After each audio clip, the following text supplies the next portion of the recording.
Hello, everyone. Welcome to another episode of the Franchise Tag. It's not Freddie Hall. It's not Andrew Manning. It's yours truly, Sky Lawrence Pank, here with Adam Martin to talk about free agency because, wonderful Wednesday, Adam. How are you doing on this Wednesday evening? Yes, wonderful Wednesday. Lots of deals to talk about. Free agency has been manic. It really has. And despite the fact that we've just missed some breaking I news, which was a know. shame, but we weren't far off. But yeah, so we've got lots of deals to talk about. This is the last day that we're going to do this for because realistically, it's starting to wind down a little bit, despite the fact that today's the first day that it opened. So work that out.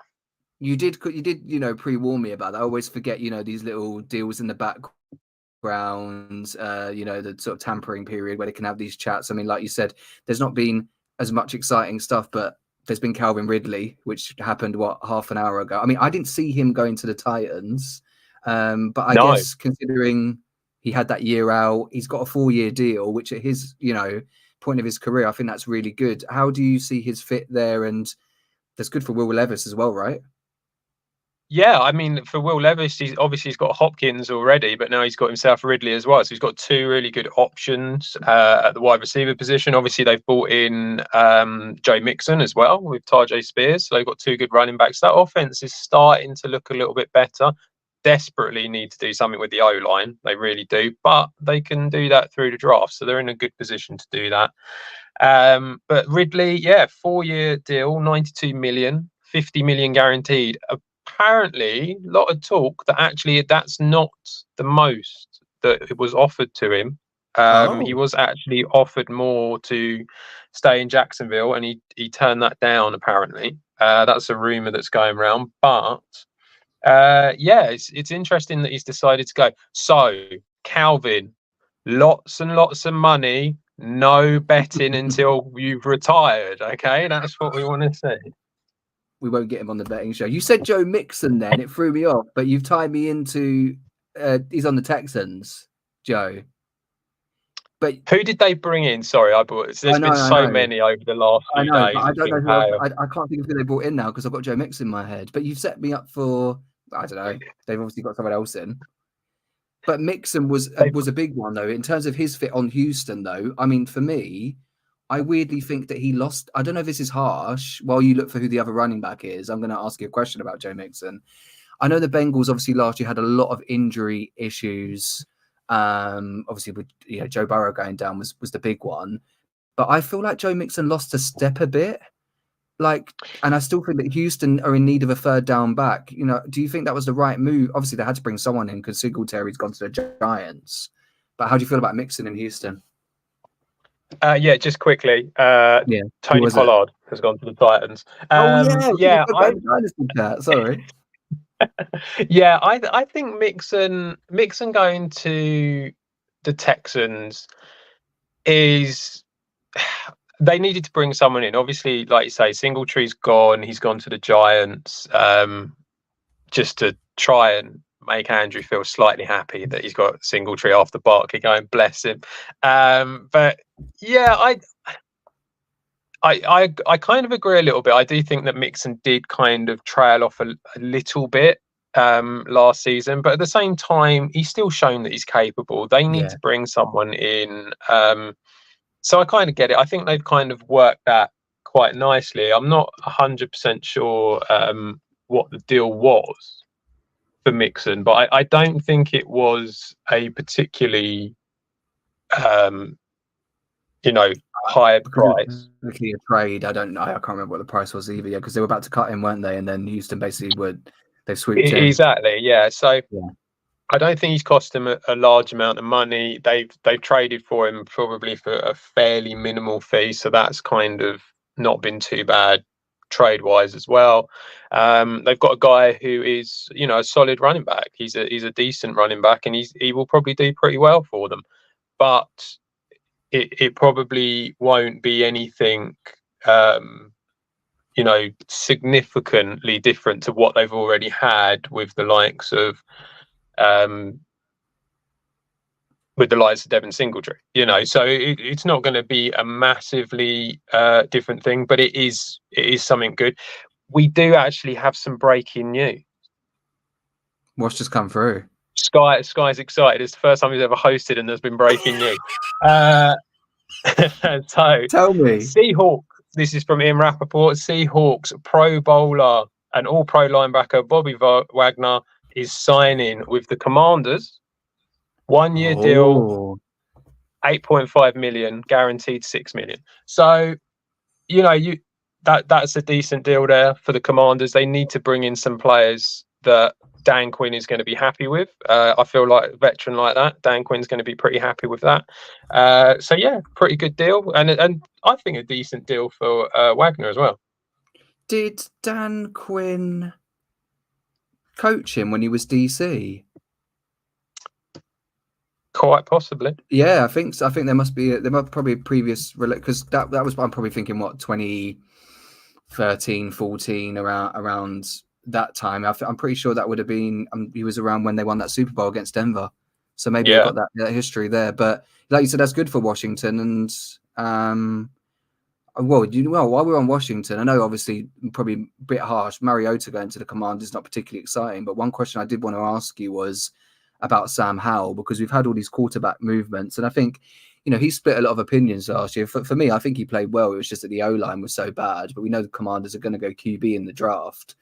I just wanted to ask, do you think that Sam Howell would be good on, I've got two teams that I think he could go to, and I want to see if you could do a Mystic Meg and ask me, and where do you think he could go? Well, I'm going to assume one of them is the Raiders. No. Really? What? Because they have no quarterback? I don't trust anything the Raiders do, and I'm trying to think as if I'm being logical. So, are you? Surely you're not looking as a starter. You're looking as a backup. One of them is a backup. The other one I think could be a starter. But I feel like the Raiders would make sense because they've literally only got Aiden O'Connell. Because Brian Hoyer has been released, Jimmy Garoppolo's been released, so it feels like the Raiders would have made sense, but obviously not. Or not in your head anyway. So yeah. I mean, I don't know where else would you have him going. I mean, as a backup, he could pretty much go anywhere.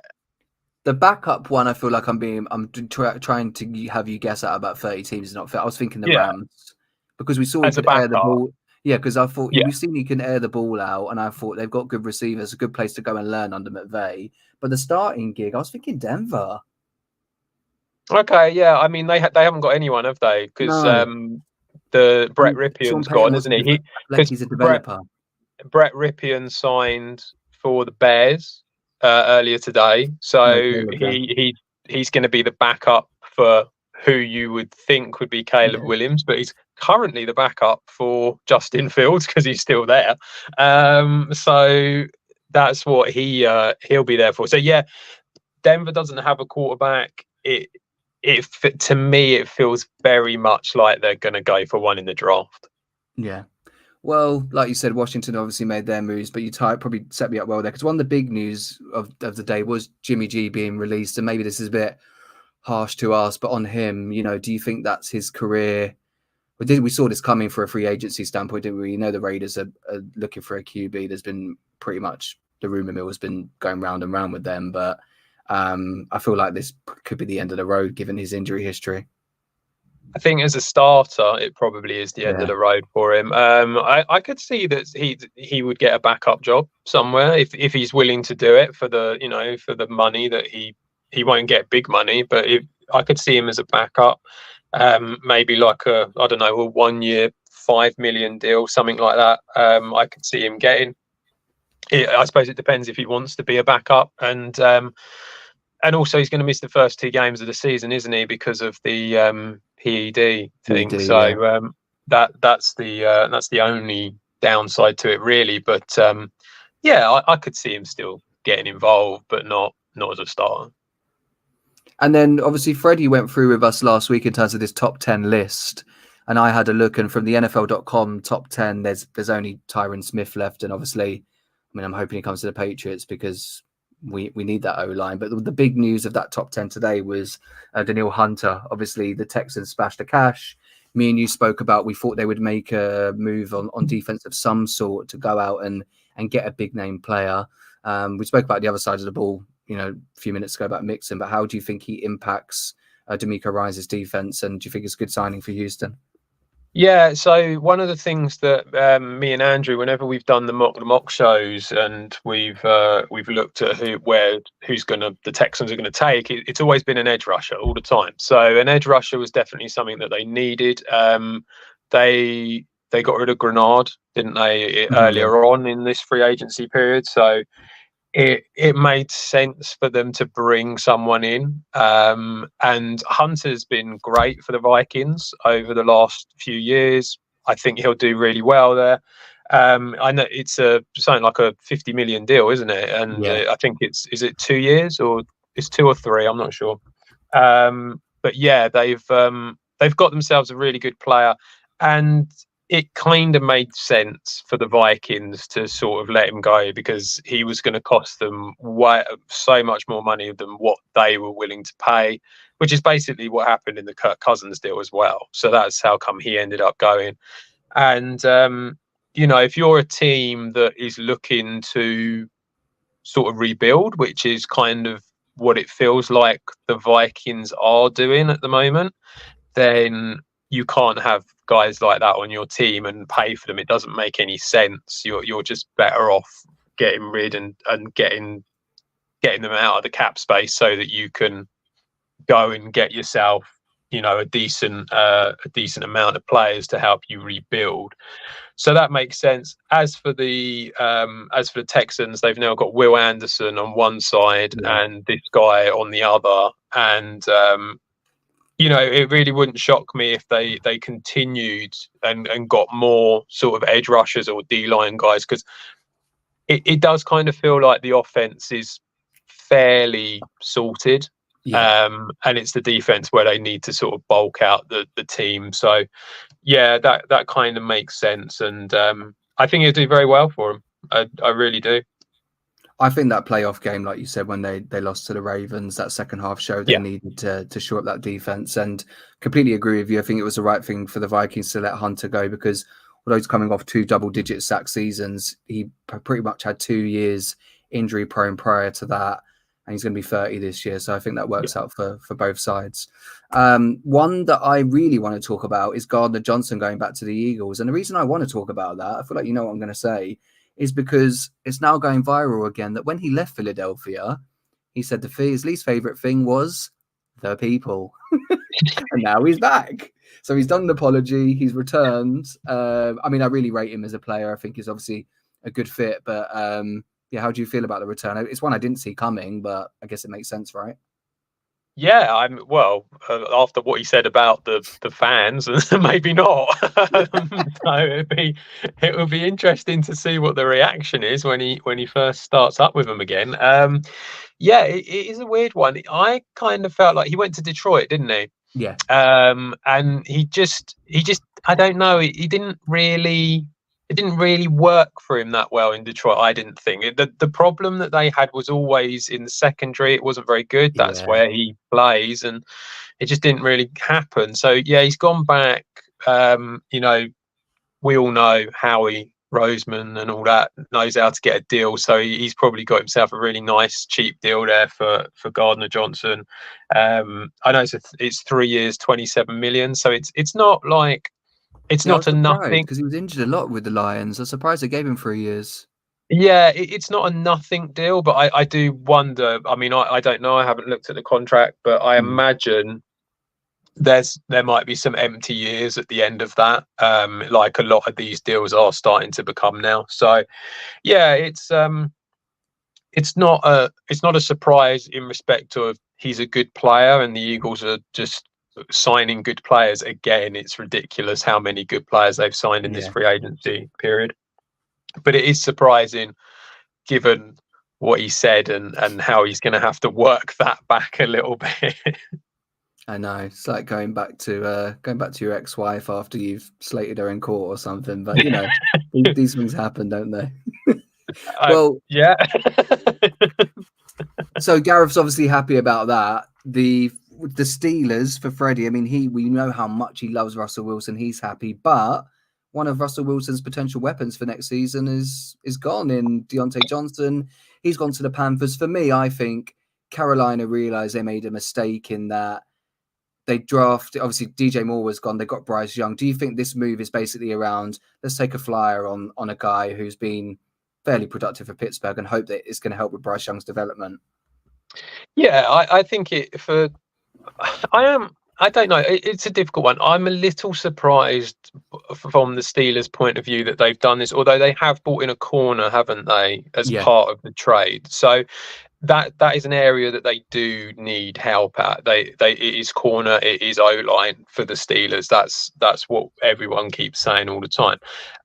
So I kind of get why they've moved up as well. They gave away a 7th and they got a 6th, I believe it was. I know, it's weird. Deontay Johnson obviously isn't getting any younger. I think he's about 28 now, so I can kind of maybe understand it. Maybe the Steelers are going to put themselves in the market for a wide receiver. There has been talk about Tyler Boyd. It hasn't been announced, but I know there's been talk about Tyler Boyd going there. So that could be what they're going for. But I think that Deontay Johnson will be good for Bryce Young. The one thing that Deontay Johnson does very well is he can separate. And I think that that's something that will be really helpful to Bryce Young going into his second year, because he has struggled. Last year was a struggle for him. And I think that he probably needs reliable wide receivers there. And the one guy who was reliable was Adam Thielen. I feel like, again, Deontay Johnson, it's kind of a similar thing. So I think the idea of having 2 reliable wide receivers there will be a really positive and for him. And also it means that, you've got 2 veterans, so that could really help the likes of Jonathan Mingo as well and stuff like that to maybe come on a little bit. I was annoyed about that because then I gave you him in Dynasty, but we won't. I think I gave you Mingo. We won't dwell on that though. I moved him on. Don't worry.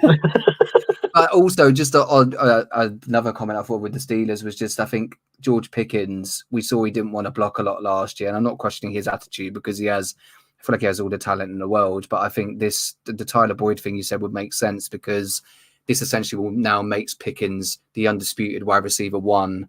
Now that Johnson's gone, they can get some other guys in to support him, and then I guess probably get Wilson's input as well, won't they, to see which guys he likes.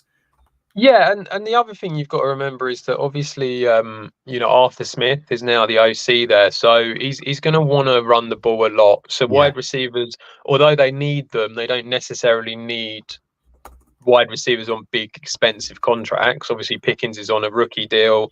If Tyler Boyd does come in and they announce it, I mean, that's not going to be an expensive deal.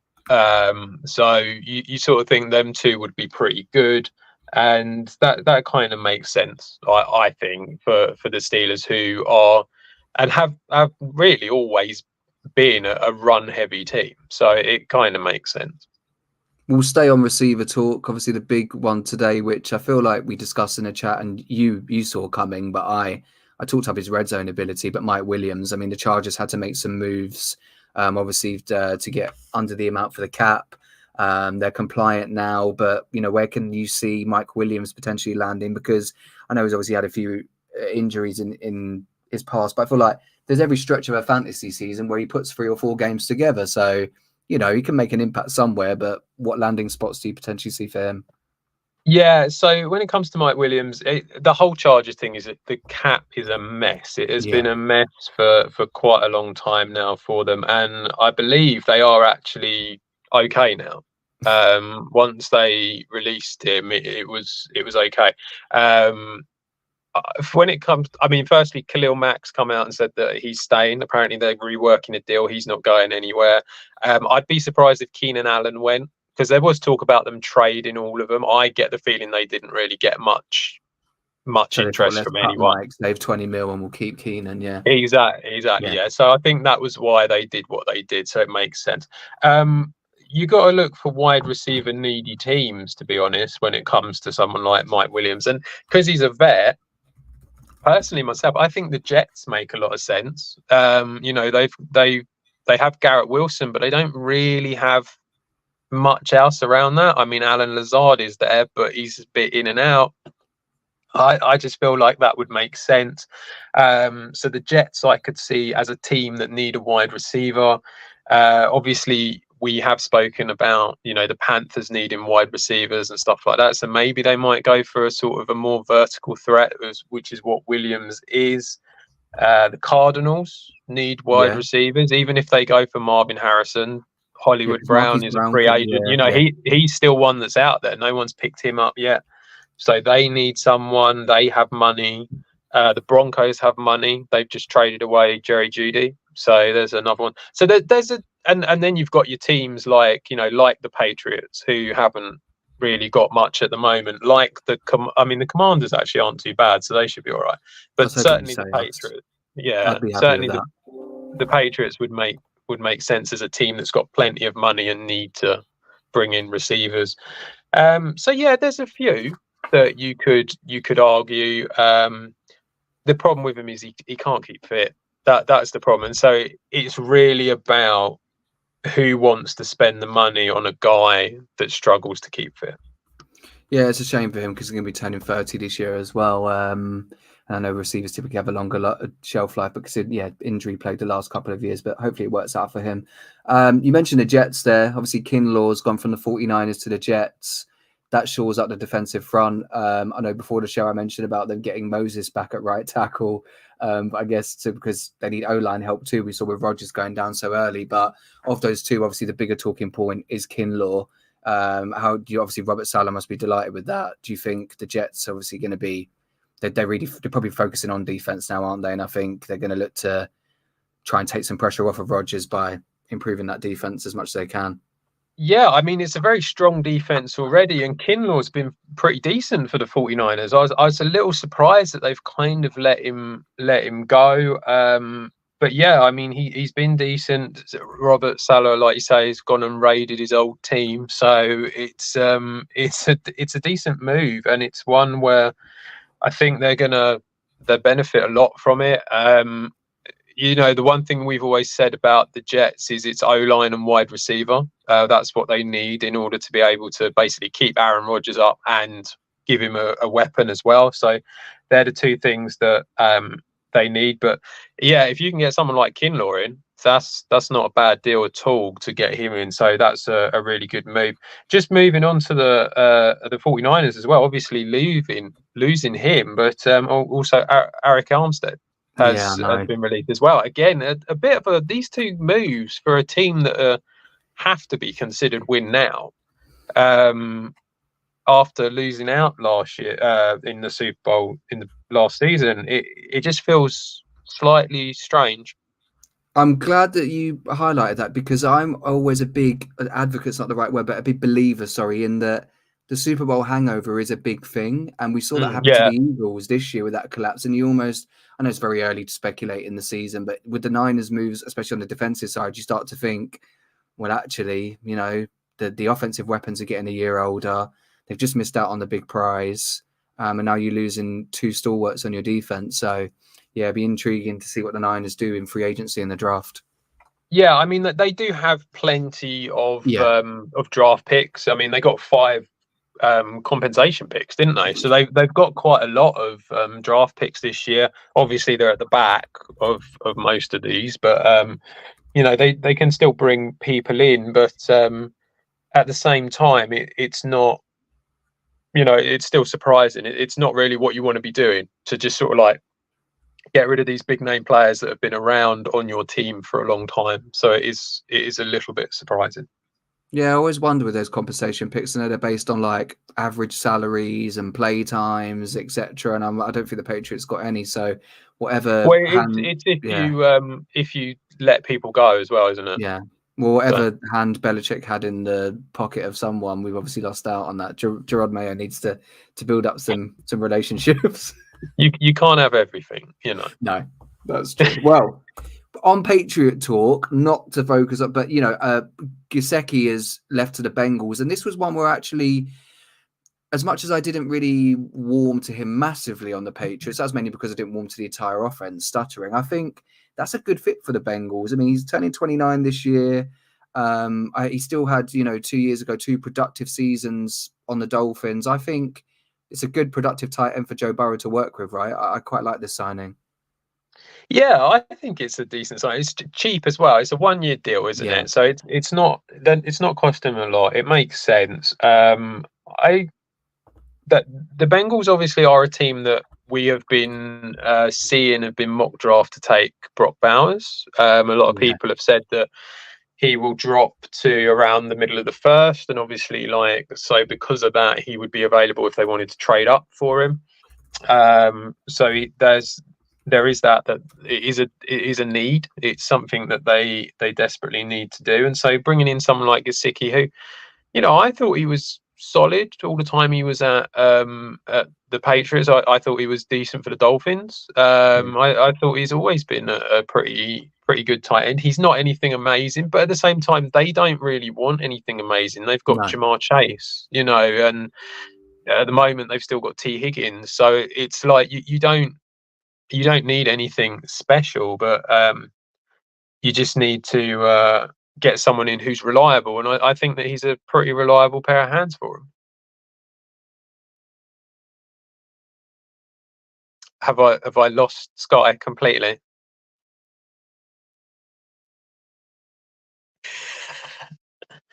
Okay, well, I've completely lost Sky. He's run away.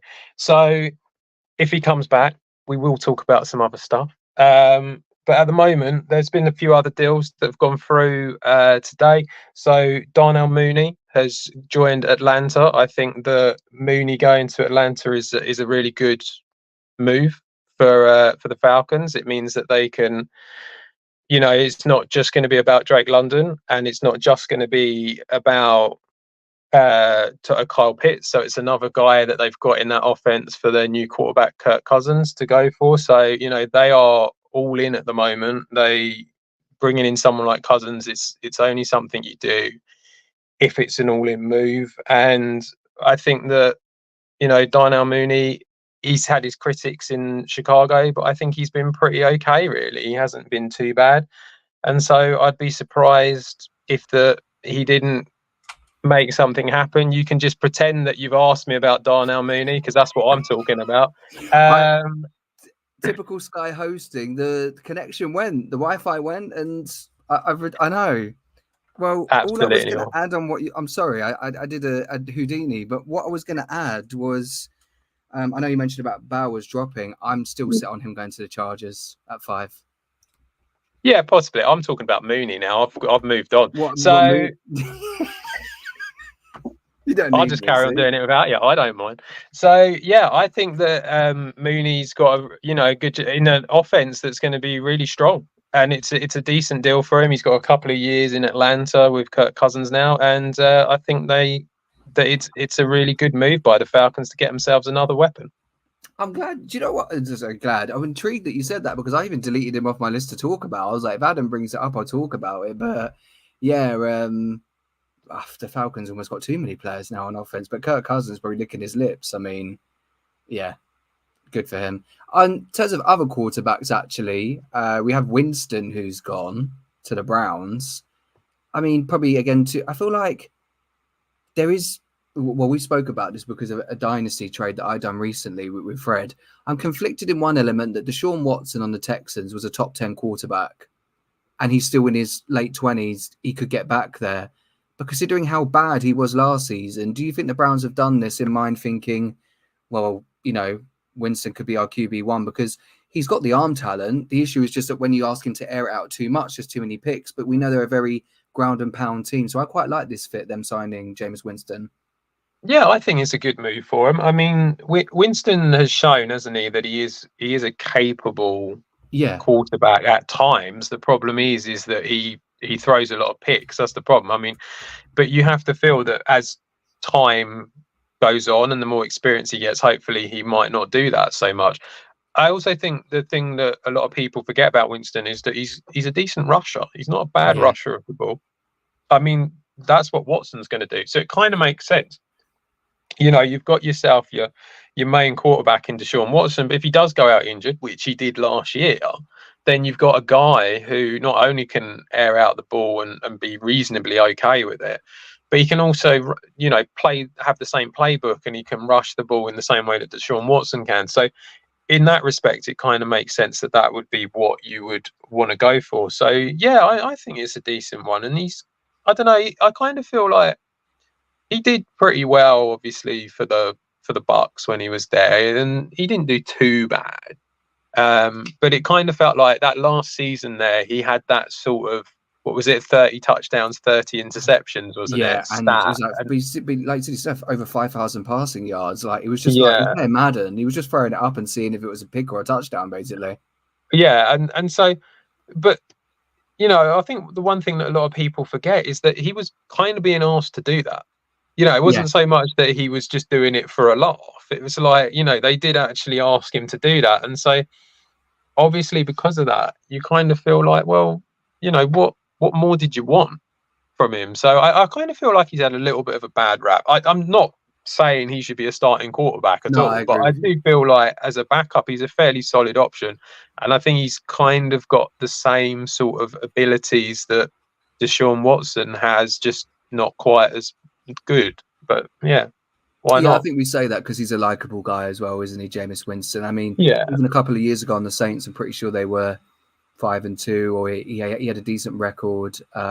So yeah, maybe he can have a Geno Smith arc. He's had a couple of years on the bench now, and if he gets his chance, I think he's at the age, like you said, where he'll take it. I'm trying to think if there's any of them we missed. I feel like, obviously, like you said, it's been very frantic. Patriots wise, well, I mean, it's not been that bad though, is it? Well, maybe we should focus on our teams quickly. I mean, you must be happy with the Packers and what you've done. I'm very happy with Xavier McKinney. I think that's a really good guy to bring in. We've gone and bought in 2 captains, so that's exactly the sort of pick. Like, I love it. Yeah, guys, So when I did the show on Monday, and that was when the news, we already knew that Josh Jacobs was going, but when the news dropped that Aaron Jones was leaving, so I said to Fred when we were talking about the Josh Jacobs and bringing him in, he asked me how I felt about it, and I was like, the first thing was just shocked. And the reason I said that wasn't because like he's a good player and I didn't think we could get him or anything like that. The reason I was shocked is because we don't pay money for anyone. Like, we just don't. So it's interesting that Brian Gutekunst has sort of changed that a little bit and kind of gone away from the sort of Green Bay mantra sort of thing of where you just draft and develop all the time. But when I was thinking about it, I suppose it is only 2 players, so it's not like he's gone crazy. But he's brought in 2 really top quality players. I think that Jacobs will do very well, and the deal is actually very much in favour of the Packers. It really is. When you look at that 4-year, $48 million deal, it's not 4 years, $48 million at all. It's like it's 1 year. It's basically a franchise tag.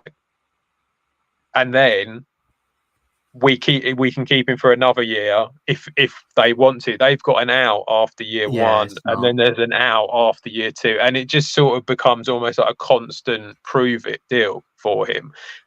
So it really isn't that bad.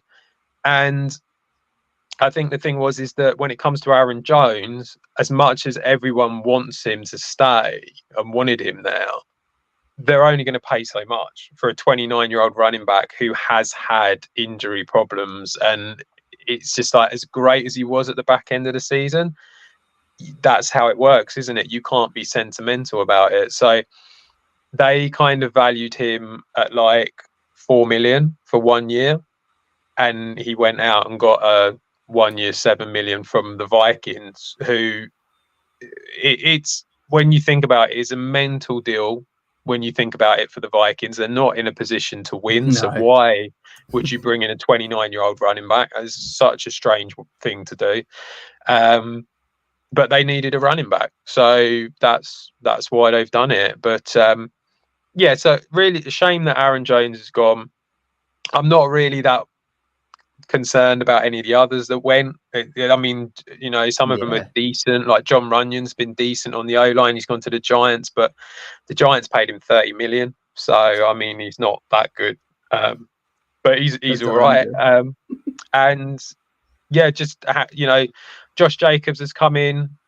He's 4 years younger than Jones, so and he's a good running back, so quite happy with that. And thrilled with McKinney. Really, that's the one that's because it's in an area that we really needed it as well. I think for me, what I took from it from the outside was this just proves that when you have a capable rookie, obviously Jordan Love sat a couple of years, but when you have someone on a lesser quarterback contract and you see the potential, you can go and you want to go and invest the money. Obviously, I don't know the history of Aaron Rodgers' contract, but I remember there was a few times where he didn't want to restructure. And he only done that when he became a Jet. And I think a lot of quarterbacks do make that mistake of being like, well, Tom Brady done it for years, restructuring to get better players around you. So the Packers probably think, all right, whilst that hasn't happened, we are now in a new era. We made the playoffs last year. You upset the Cowboys. So perfect time to go and make an impact on both sides of the ball. So I like that. Yeah, and you know, I mean, who doesn't enjoy upsetting the Cowboys for starters?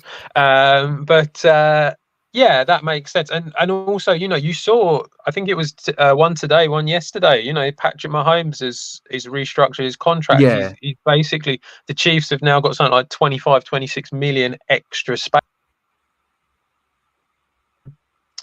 Josh Allen has done the same thing, hasn't he? Where he's restructured his and it's opened up a load of cap space.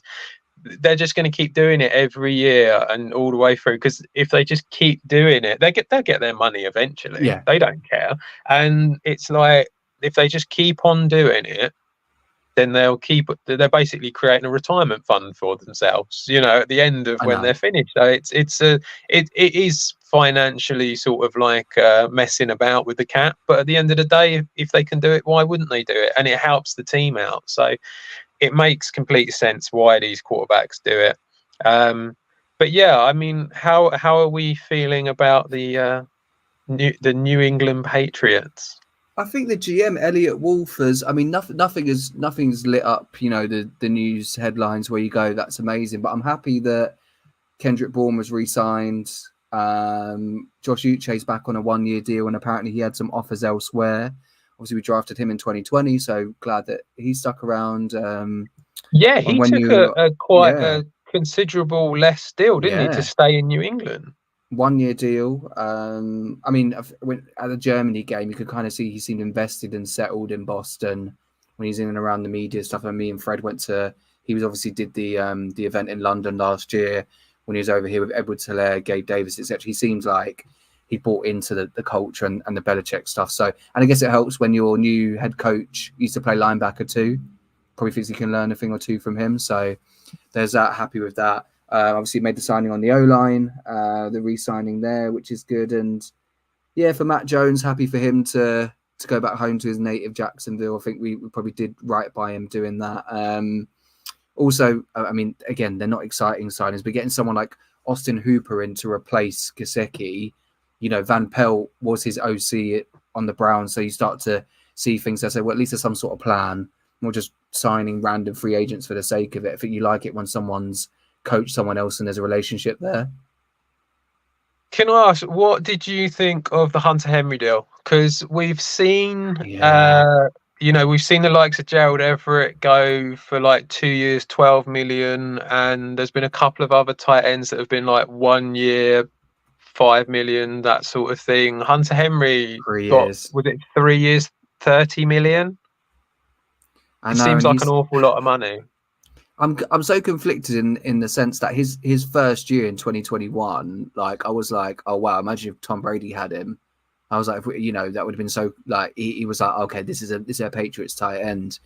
But he was still, I mean, he was still productive last year, just a bit more banged up. I think that was the thing. It's not his talent that concerns me. It's the fact giving 3 years to someone who's had a few injuries, but then because we were that bad last year, I started to do that thing where this is not me questioning him or any individual, but you start to think when you're having a bad season, there are injuries. The coaching stuff probably get to the point where like you might as well sit a couple of games out.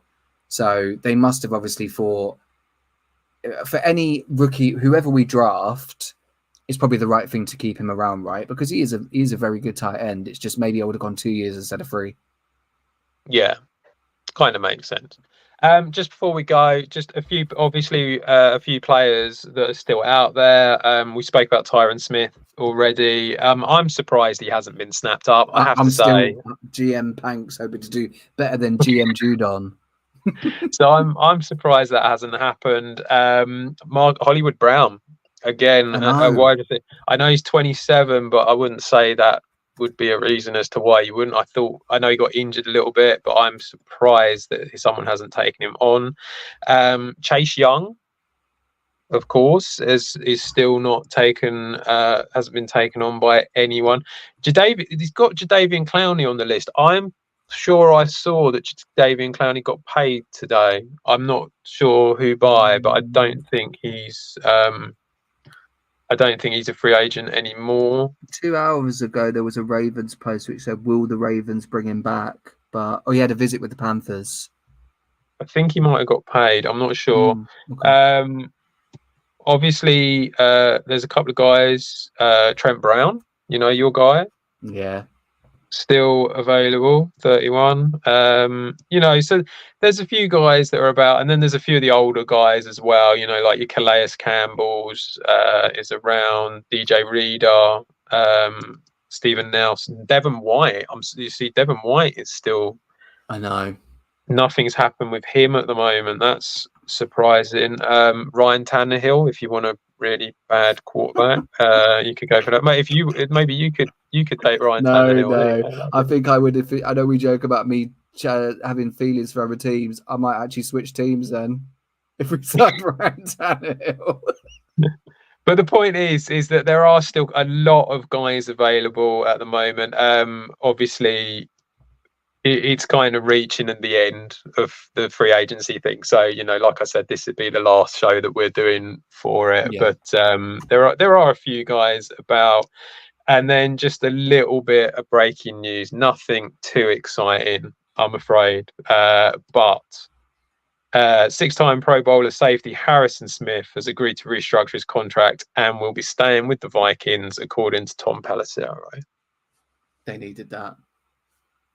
Like we said, they need all the help they can get. He won't be able to throw the ball to Justin Jefferson, but still a good safety to keep around.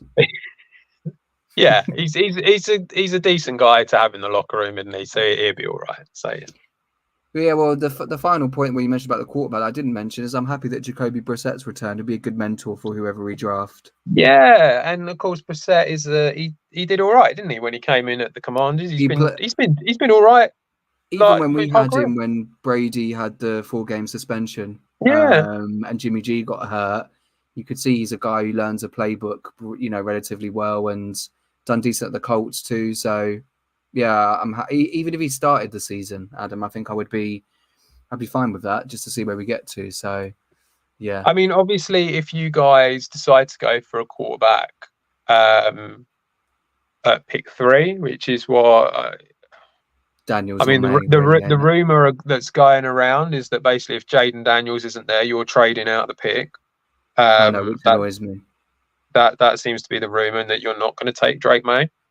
If that's the case, then I suppose you can trade back and you can get yourself more draft capital and probably still be able to take a quarterback. Yeah. So it kind of, in a way, it sort of makes sense. But obviously, you won't get like one of the top guys. But if you were to do that, as you say, having someone like Jacoby Brissett there to start the season, to mentor the new rookie, wouldn't be the worst thing in the world. So he's a good sort of mentor for any rookie quarterback.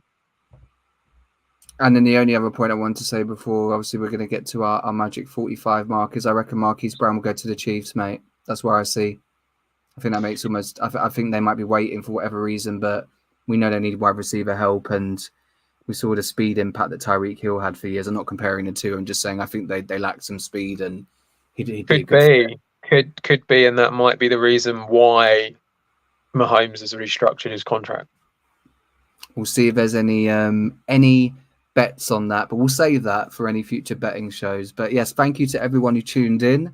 Thank you for everyone who's tuned in for the last 3 days. Obviously, we've had crazy free agencies, but it's been good to get everyone's opinions here at the Franchise Tag. And stay tuned, as I know Adam said, there won't be many more shows coming throughout the week on free agency because we covered that off. But we have the draft stuff coming, and we're all excited. Yeah, we've got there'll be a draft show on Friday. Me and Andrew will be doing that, and then we'll be back next Tuesday to probably, I'm guessing, review free agency a little bit. Maybe have like some winners and losers, that sort of thing. Yeah, we'll pick our top signings. Yeah, I think that would probably make most sense. So yeah, plenty of stuff for you to keep yourself occupied with all of us. And finally, we haven't checked out already. Obviously, I was at the Jets Bears flag event last week. Plenty of interviews up from that as well. So go check out all of our content. Have a great evening. And hopefully your team will sign whoever you want if they're still available. And we'll see you soon.